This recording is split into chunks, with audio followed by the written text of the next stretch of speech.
masterfully planned and executed. During the Civil War, the Constitutional Republic abandoned Congress, which forced President Lincoln to issue martial law. At this time, the Republic was taken over by foreign insurgents who replaced it with the United States of America, Inc., in all caps, in 1871. A corporation that had the same name, the United States.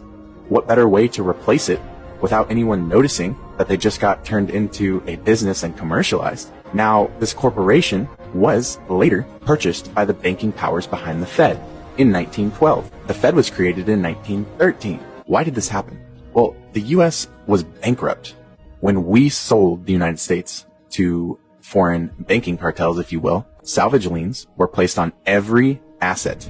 Check this out, including the people of the new federalized states. Now let's fast forward to 1933. An income tax was placed on the people to pay these foreign bankers who own the IMF, which owns the IRS. Look into what the IRS actually is. Who is the IMF owned by? You got to follow the money. Who funds it? It's the same people that own the United States Inc. Same few families, and they're not American. So when I say foreign insurgents, that's what I mean. So 1933, USA Inc. goes bankrupt. An income tax is placed on its people.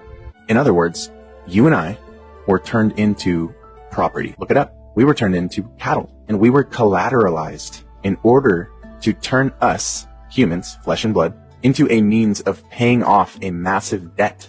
But the problem is that while you are technically a person, you've entered into contracts that you're completely unaware of, such as your birth certificate, social security number, etc., that are all saying, I consent to being collateralized. You're living as property, as opposed to living as a blood and flesh natural being. On paper, you are property. You are a corporation right now. You might be hearing this and thinking, we're fucked. We're property? Are you kidding me? And that's true. And property doesn't have rights. But here is both the blessing and the curse. There are multiple of you. Just like there's multiple United States of Americas. Sleight of hand, remember? What hat do they want to wear?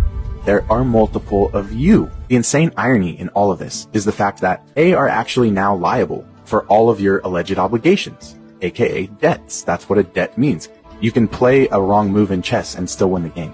And commerce is chess. Their greatest attempt to set us back actually is their greatest weakness.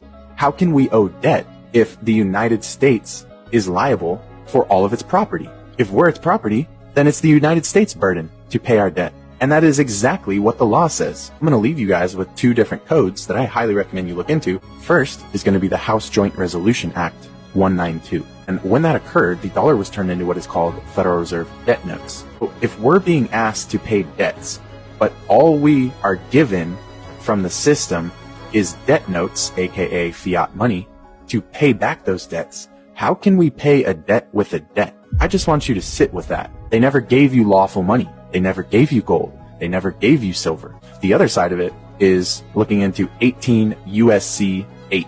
18 United States Code 8. You're going to come to find out that that's literally telling you that the United States is liable for all debt. All of your debt, the United States is liable for it. How can you pay a debt with debt notes? Don't let that go over your head. They already got paid. Whoever's coming after you, saying you owe a debt, whatever, they already got paid.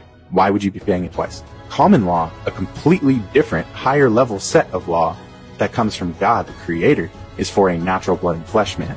And yet you have been following legal law your entire life.